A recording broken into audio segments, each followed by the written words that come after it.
Assalamualaikum Smart Listener pembelajar ilmu manajemen. Kali ini kita akan mencoba mendiskusikan bagaimana merumuskan strategi yang berkaitan dengan manajemen spiritual. Kita mulai dari konsep yang dimunculkan oleh Kenichi Omai dalam bukunya The Art of Japanese Business, The Mind of the Strategist. Apa sih yang sebetulnya ada di benak para pemikir strategi? Bapak Kenichi Omai memunculkan adanya 3C, yaitu company, competitor, dan customer. Maka kita harus memperhatikan untuk aspek company, masalah strength dan weakness kita. Apa yang kita miliki yang bisa kita perkuat dan harus kita asah lagi untuk lebih kuat lagi. Dan apa yang menjadi kelemahan kita untuk kita tutupi atau kemudian bahkan kita hilangkan.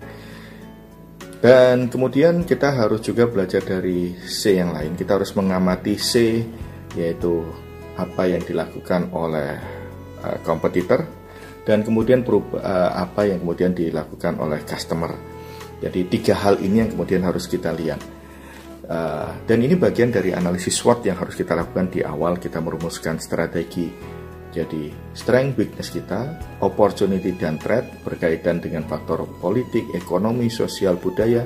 Tapi yang lebih penting lagi adalah pemahaman terhadap apa yang dilakukan oleh kompetitor dan apa yang dilakukan oleh customer. Nah, ini adalah 3C yang harus kita perhatikan di awal ketika kita merumuskan strategi. Lebih lanjut lagi bahwa ada C yang lain sebetulnya yang lebih penting untuk kita lihat juga, yaitu masalah perubahan. Dan ini yang kita alami saat ini di era disrupsi inovasi, di era perubahan yang sangat signifikan perubahannya. Yaitu C yang keempat adalah change. Dan change ini dimunculkan oleh Pak Hermawan Kertajaya, juga Pak Renal Kasali, yang menunjukkan nilai pentingnya kita memahami perubahan yang ada di lingkungan eksternal kita.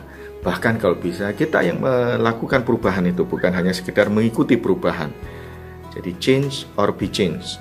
Apakah kita akan mengikuti perubahan ataukah kita yang melakukan perubahan? Itu adalah tantangannya. Dan untuk itu nanti ada aktivitas-aktivitas yang harus kita lakukan untuk bisa menangkap perubahan yang terjadi. Nah, saya memunculkan untuk C yang kelima, dan ini adalah C yang juga paling penting, yaitu the creator. Pemahaman terhadap apa yang diinginkan, apa yang sebetulnya dikehendaki oleh Tuhan kepada kita untuk menjalankan proses manajemen dan bisnis, itu juga harus kita lakukan. Sehingga apa yang kita lakukan memang berkah, bermanfaat, dan bisa berefek jangka panjang. Maka pembelajar ilmu manajemen spiritual, mari kita pahami 5C, company, competitor, customer, change, dan yang paling penting adalah the creator. Selamat bahagia di tempat kerja. Dengarkan terus acara ini setiap hari di bulan Ramadan sebelum adzan maghrib. Saya Dr. Ganjar Chandra Premananto dari Magister Manajemen FEB Universitas Airlangga, bersama Smart FM 88,9, Spiritual Management for your happiness in working place.